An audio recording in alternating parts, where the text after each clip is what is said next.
Anong ginawa mo? Hindi tayo dapat pumayag. Naalisin nilang Master Artist ang title kay Master.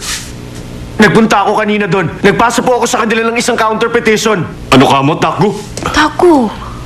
Nasisiraan ka na ba ng ulo? Bakit ako bilos na mag-isa, Takgo? Hindi mo ba nakikita ang kondisyon niya? Hindi niya kaya. Isa sa atin ang haharap sa kanya. Anong sinabi mo? Yung bongs bread. Kaya din naman natin gawin yun, di ba? Tago. Si Jacob nagawa niya. Kaya din natin yun.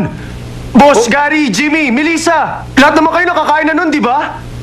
Oo nga, pero hindi rin yung ganun kadali, Takgo.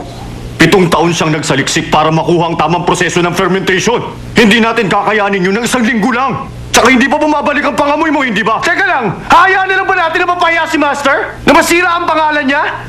Pababayaan ba natin apakan ng karangalan niya dahil natatakot kayo? Hindi rin naman gustong mangyari yun sa kanya, pero alam mo, Papa, baka naman pwede natin pag-aralan ng fermentation journal. Nawawala ang journal.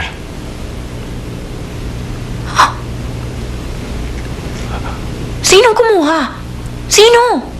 Nung gabing nawala dito si Jacob, kasabay din niyang nawala ang journal na yon. napakawalang hiya niya talaga. Sigurado siyang kumuha ng journal ni Master. Yung pa ba? Yung pa ba ang ipapalit niya sa mga kabutihan natin? Malaking problema nga ang pagkakawala ng journal. Pero kahit nahawak pa natin yun, binago ni Papa ang recipe para maiba ang lasa nito sa tinapay ni Manong Ruben. Hindi niya yun isinulat doon. Kaya naman siya lang ang nakakaalam ng proseso.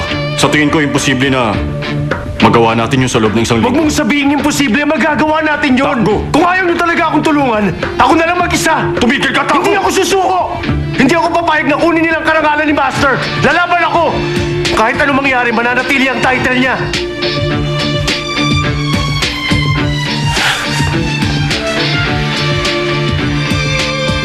Sorry po, boss.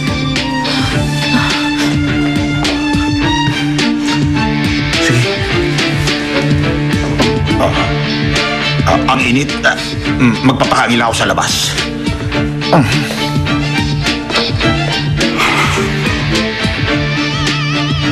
Subukan natin, boss.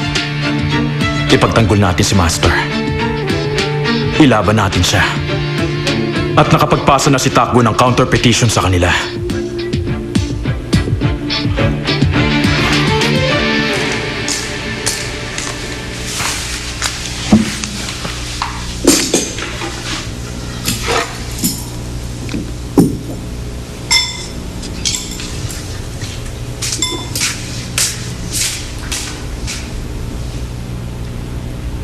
Ano nangyari kay Mrs. Gong?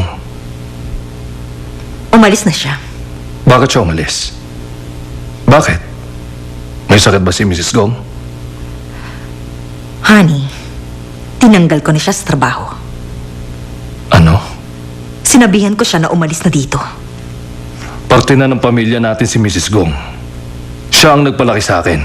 40 taon na siyang nagsisilbi dito. Hindi mo siya pwedeng basta nalang paalisin.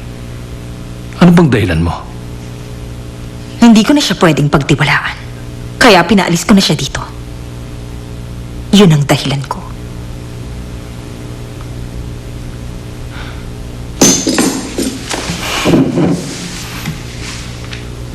Mahal